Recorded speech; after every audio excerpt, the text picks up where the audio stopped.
Hey, folks. If you are watching this, that means you are viewing a webinar about the Department of Energy Solar Energy Technologies Office funding opportunities.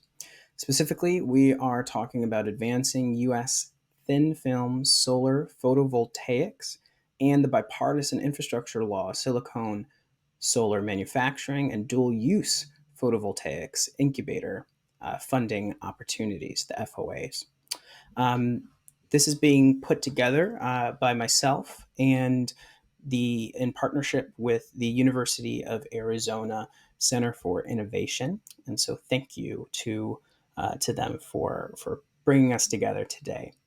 We're specifically going to be talking about the putting together community benefits plans. So, a little bit about myself. My name is Cameron Barnes. I'm the founder and principal consultant of Effective Emergence, and I am located in Chicago. My pronouns are he and him. So, let's dive into the agenda. So, in today's webinar, should be about 35 to 40 minutes. In today's agenda, we're going to be talking a little bit about the community benefits plans overview. We're going to set the table with some SMART goals and stakeholder centered design conversation.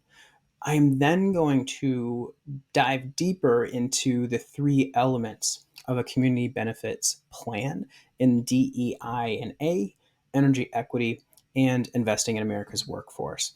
I'll then follow up by sharing some resources and closing us out. So by the end of this webinar, you can expect to have an awareness of the required elements of your community benefits plan and specifically how that connects to these FOAs. You'll have a generalized understanding of DEI and A principles and how they connect to community benefits plans. And then you'll have a clear guidance on how to assess your stakeholders for opportunities to address the elements of these FOAs. And then lastly, in doing all of that, I'm going to provide as many relevant examples as possible to these FOAs and how they might be connected or applied in a community benefits plan. So let's dive into the overview. So the community benefits plan will have three key sections, those being advancing diversity, equity, inclusion, and accessibility, otherwise known as DEIA. You may have heard a lot of folks say DEI and B, or JEDI, or IDEA, or just plain DEI. Many of these things are interchangeable. Many of these labels, rather, are interchangeable and are just a communication of a perspective of this work. Second, we'll be talking about contributing to energy equity. And then lastly, we'll be talking about investing in America's workforce and how that shows up in these community benefits plans. I want to give you just a brief overview or guidelines to the plan overall. So they do dictate that it be no more than 5 pages and that your community benefits plan should live in at least 3 places in addition to the plan itself. So it should be in your work plan as part of your proposal or your application. And so it should be specifically within the project schedule. It should be in your public release by communicating your overarching commitments and your goals of your community benefits plan. And then the top line benefits, community benefits, should be outlined in your summary slide. That'll also be a part of your application to either or both of these FOAs. And then lastly, I wanted to quickly note that within the evaluation criteria of both these FOAs, the community benefits plan is part of the technical criteria number 4. So as you're thinking about that rubric and what parts hit where, just know it's criterion number 4. So you are all incredibly smart people. I admittedly am not an expert on photovoltaics or even know if I'm pronouncing that quite right. But by virtue of being here and doing the work that you're doing, you're incredibly smart. And as somebody who would also identify as someone as being a smart person myself, I value a quick refresher on some things. And so I wanted to quickly talk about SMART goals, give you some language that the Department of Energy outlines, and saying that that it should be included in your community benefits plan, saying that they are specific, measurable, attainable, realistic, and timely SMART goals or milestones, and that they must be involved in every and in each budget period within your proposal. I want to say that again because it is really important. You should have SMART goals connected to your community benefits plan in each budget period. And so a great SMART milestone will clearly answer some questions like what needs to be accomplished, what measures and deliverables will be used, what evidence suggests that the accomplishment is achievable, why are you choosing this milestone, and then also when will the milestone be reached? When will it be achieved? I put together a quick example for you that I think hits all of these elements. I'll quickly read it to you. Um, an example goal can be establishing a partnership with a Tucson Indian Center to develop a workforce training and development program aimed at equipping 100 individuals from local indigenous communities with necessary skills and knowledge for thin film solar photovoltaics, PV, I'll say PV from now on, technology, development and manufacturing over the next 12 months. So that covers the first two at least. What needs to be accomplished and what measures and deliverables will be tracked. Then the next section is the rest. This milestone was identified to directly combat the individualized and systemic oppression placed upon indigenous communities since Europeans colonized this land being what we call today the United States of America. We stand by the expertise and wisdom of the Tucson Indian Center and our specialized expertise in PV technology as evidence of this achievable goal. And so this hits the last three, right? What evidence, that last piece. Why did you choose this milestone? That first portion, and then when will this milestone be achieved was actually addressed in that top section. But this is just an example specific to the PV space that you might reference in designing your own. Next, I want to talk about stakeholder-centered design. And this is my own offering to you as folks who are entering this part of the process. Because even as somebody who studies and am very familiar in DEI and community benefits, was reading through the FOAs, I found it really helpful to think in concrete terms about who are the people that are going to be engaged in this work, and then how might those stakeholders then be applied to the different concepts that we're talking about, especially if some of these concepts might be new or need to be refreshed for you. Being centered, being anchored in who are the people, who are the institutions that this project or proposal is supporting, will support you in not only the comprehension but in putting together the plan. So let's just quickly go through some of these questions. So first, who are the stakeholders connected directly or indirectly to this project? It's pretty self-explanatory. I would recommend that you be as systematic as possible and being folks connected to the PV space, to the solar energy space. I'd imagine that might come a little more easily to you than the general public, and so encourage you to think really hard and detailed about who are the individuals, who are the institutions, and of course, who are the communities and which parts of the communities can or will be impacted by this project. Second, how might this project positively or negatively impact these stakeholders?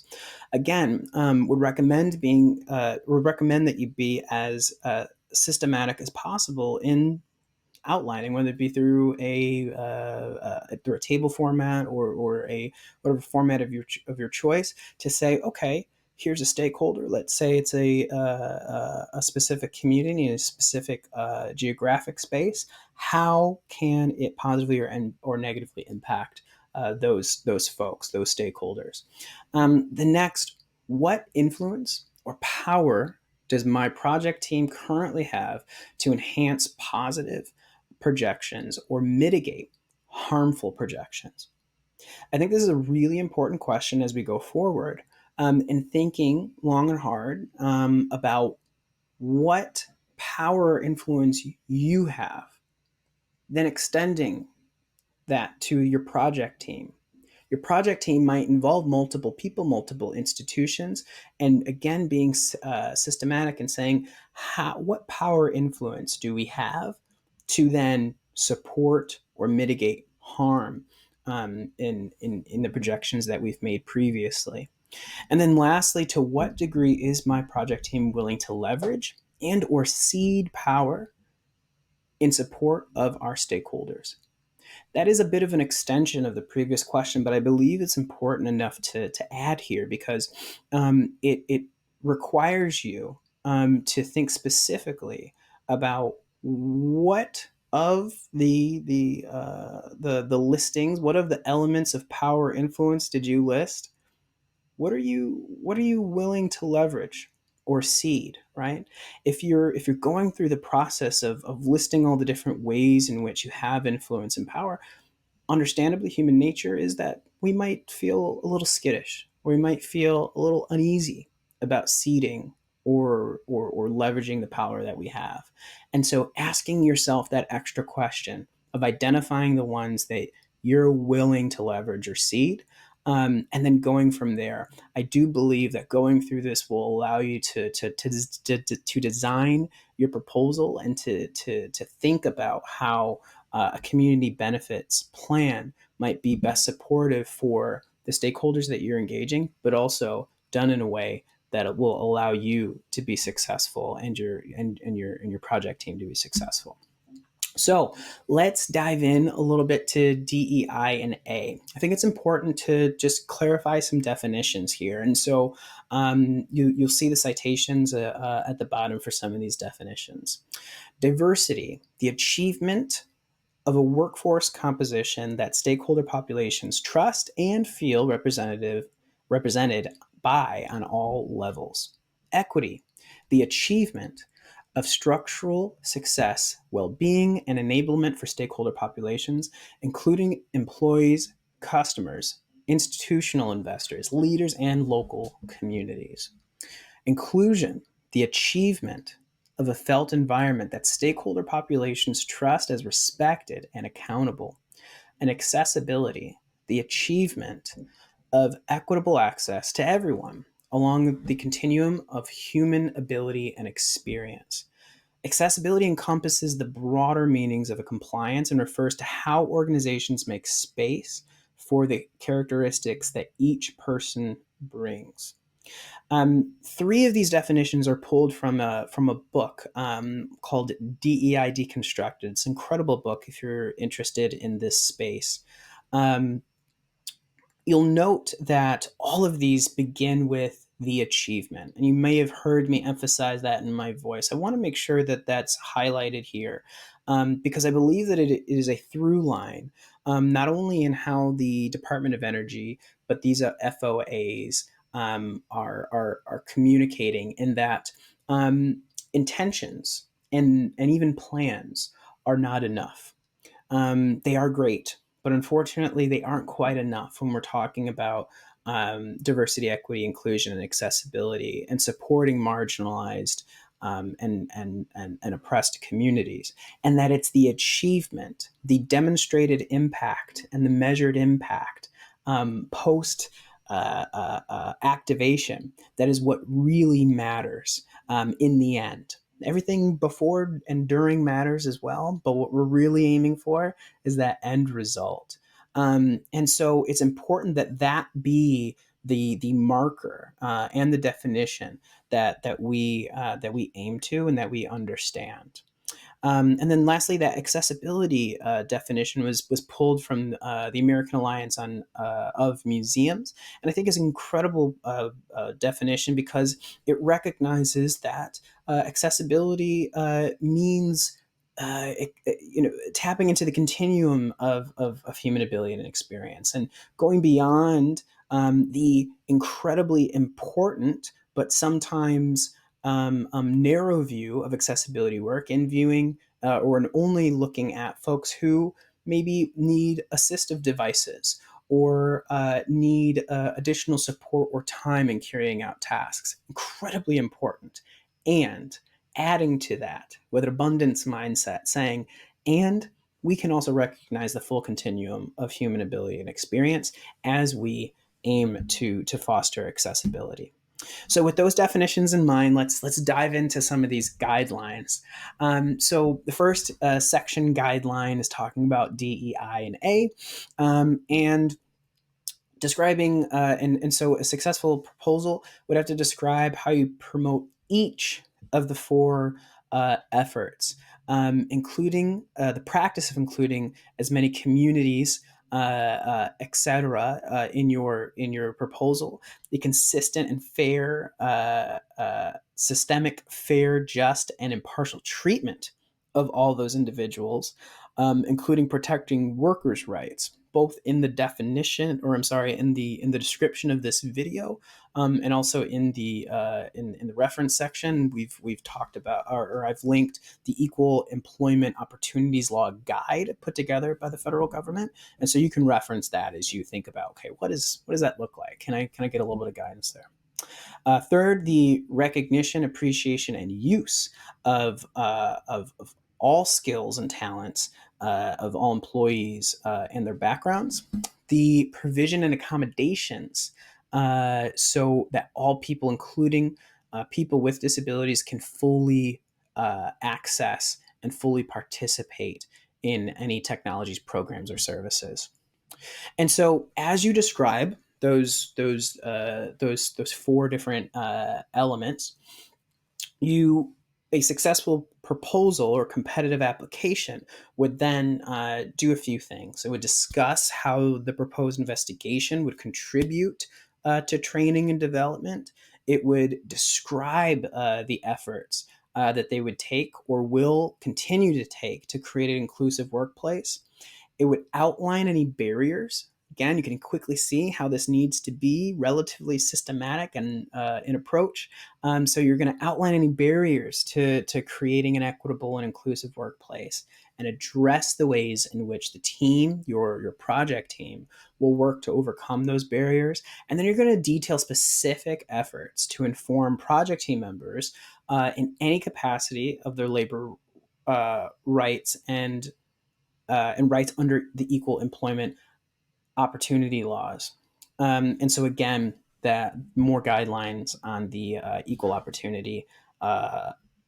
employment opportunity laws are provided.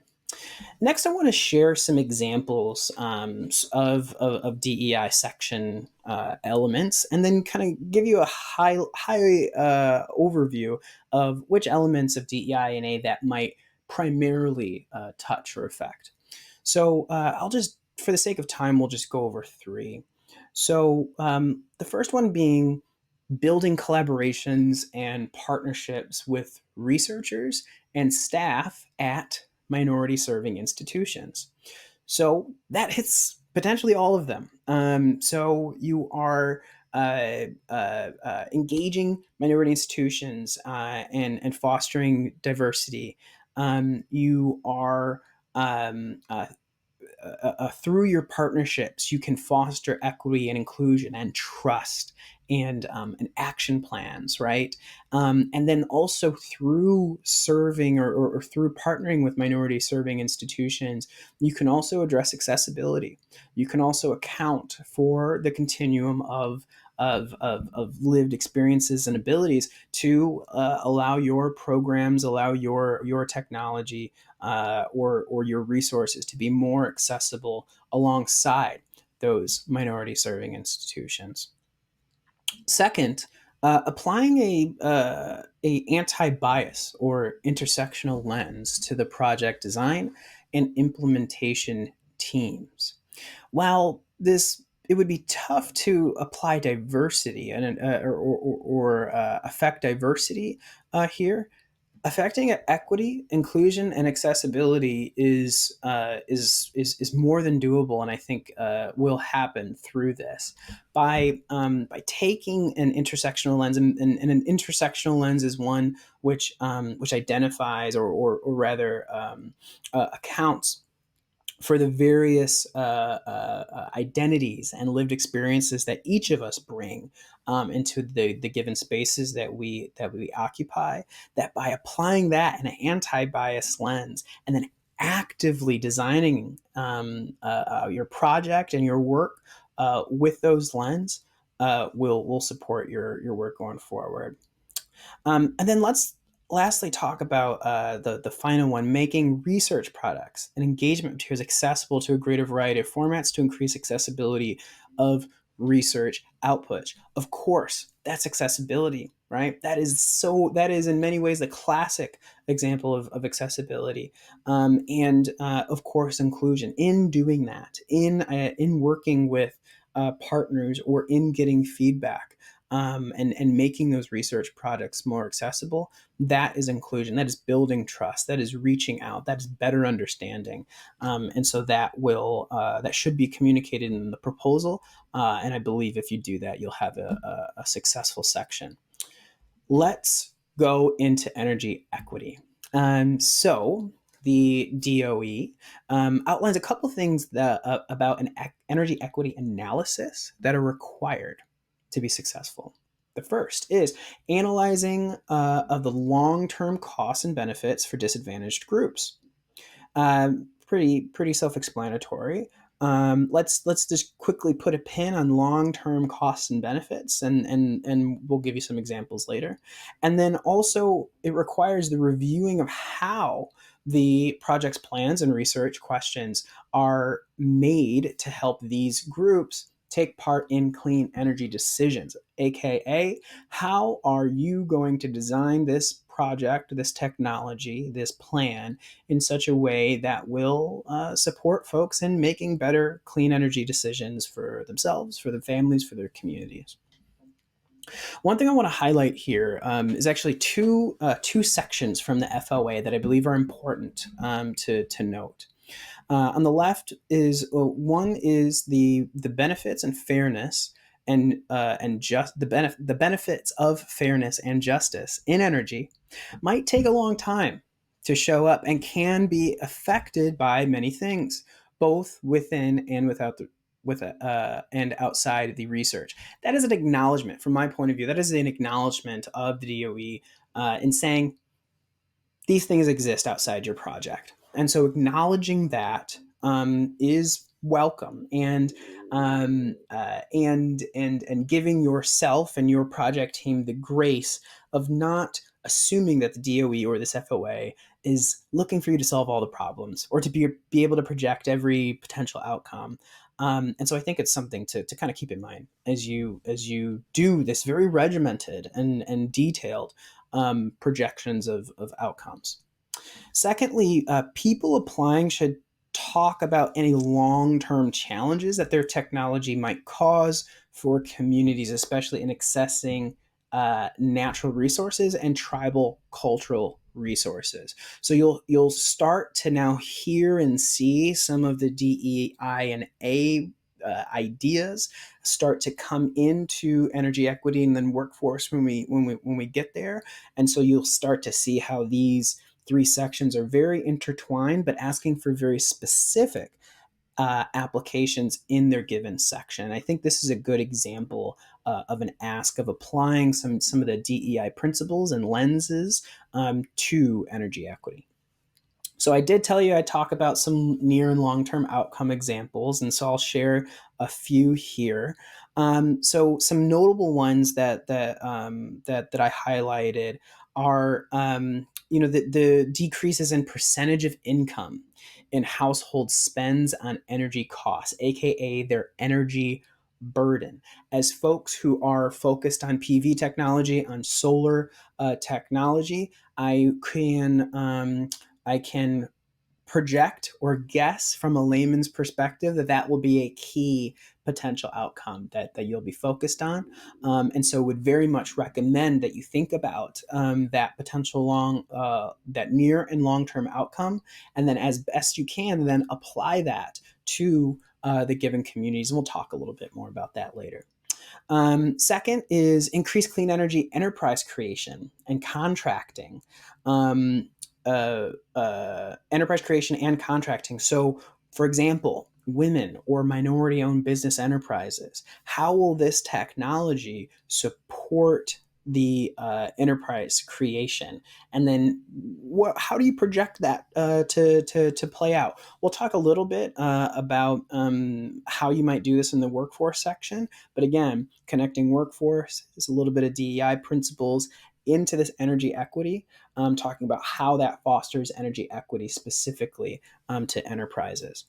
And then lastly, increases in energy democracy, including community ownership, right? So how can more folks have have ownership of the means of energy, and then how can this be more democratic in its availability? Let's get to an example that's specific to this FOA.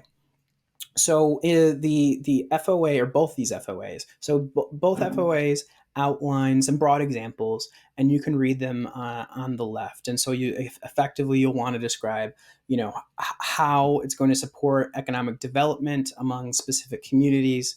You're going to want to create a plan for engaging equity and justice stakeholders, and then you're going to want to describe how any proposed research strategy and methodology was informed by input from a wide variety of stakeholders. You're going to need to be able to show your work effectively. How have you engaged a wide variety of stakeholders? As again, you'll hear me say more and more stakeholders.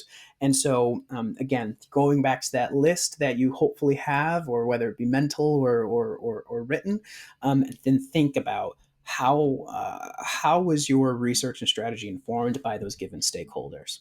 So I'll give you a quick example here. So specific to these FOAs, partner with Chicanos por la Causa in Tucson to establish a solar panel manufacturing hub aimed at creating 50 new jobs, earning 200% above the local median salary, specifically targeting unemployed individuals from local disadvantaged and indigenous communities within 2 years. This initiative will enhance energy equity by enabling community members to participate in the clean energy sector, thus promoting economic self-sufficiency and reducing energy burden, the energy burden specifically being that of themselves and their families. So as you're thinking about how do I put all of these things together, I think that's a good outline to start with. You, of course, are going to need to fill in the details. How, when, what are milestones? How did you get there? But just a broad outline thematically sometimes is supportive, and I hope it supports you. Let's talk about workforce. So in talking about workforce, the Department of Energy shared some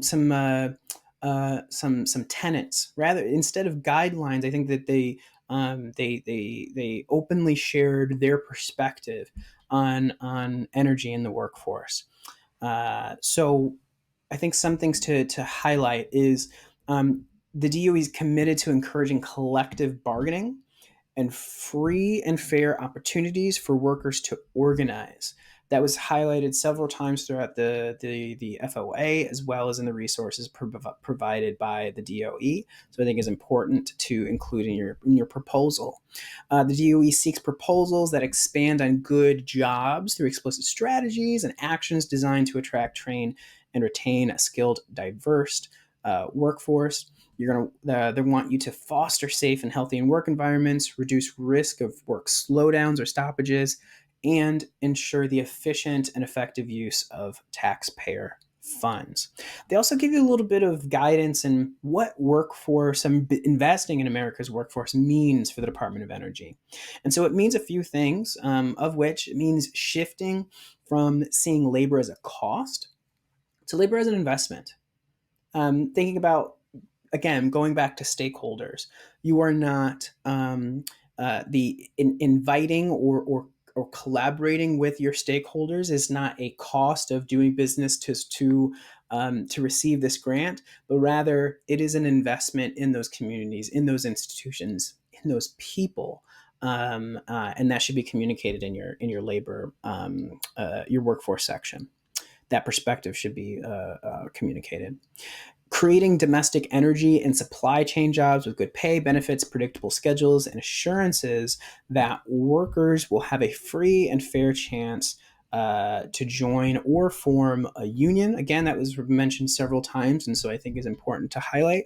Hiring workers as employees rather than through temporary agencies or as independent contractors. Really wanting to focus on predictability in hiring and in that workforce, and then also fostering a safe and healthy and inclusive workspace for equal opportunity, with equal opportunity, free from harassment and discrimination.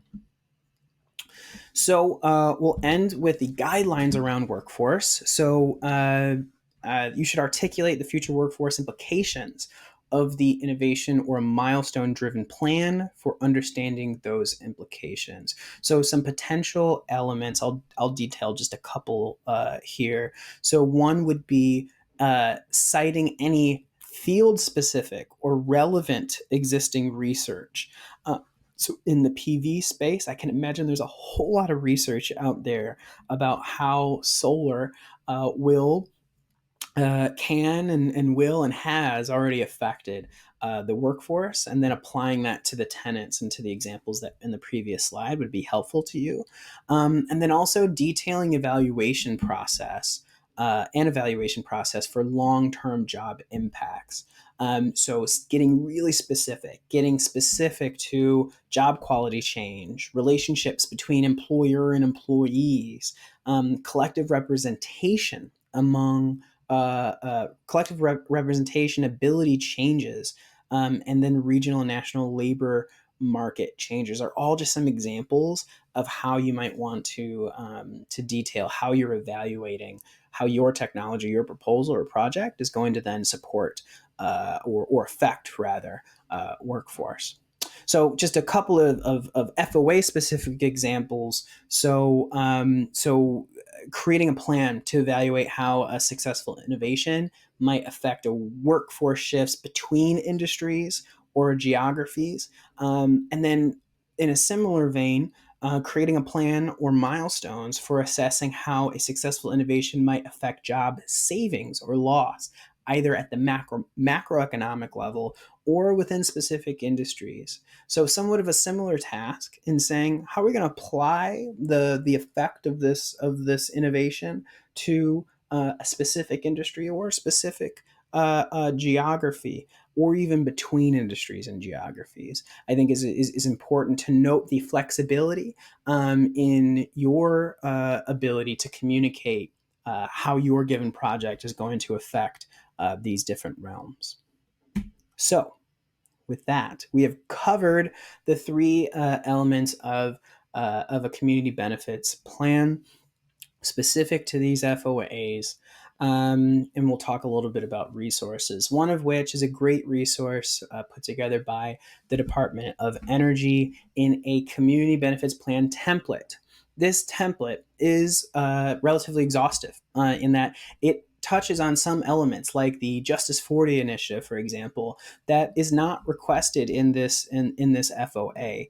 And so you can unquestionably use this plan, but just be aware that not everything in that template is discussed in these specific FOAs.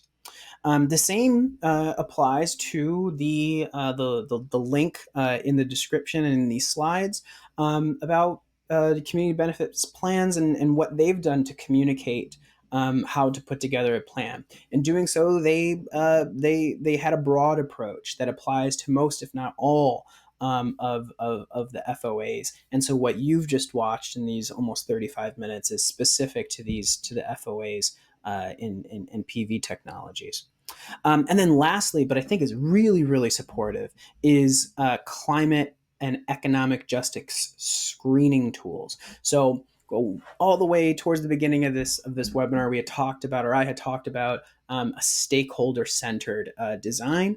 As you're identifying those stakeholders specifically in the community surrounding your geographic location, this will be incredibly helpful. You can go based on zip code or by geographic area and identify communities that are overburdened or underserved, and exactly how and by how much percentile.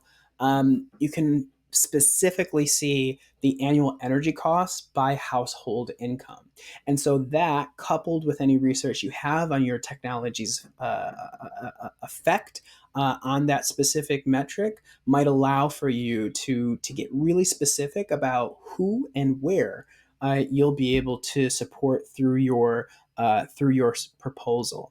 It might also give you a whole lot more specificity in identifying who you're looking to serve, and where they are, and a better understanding of how folks are being affected around you, more broadly, but also specific to energy.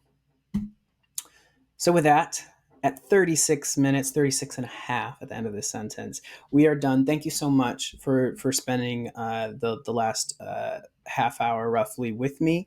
Again, my name is Cameron Barnes. I own and operate Effective Emergence.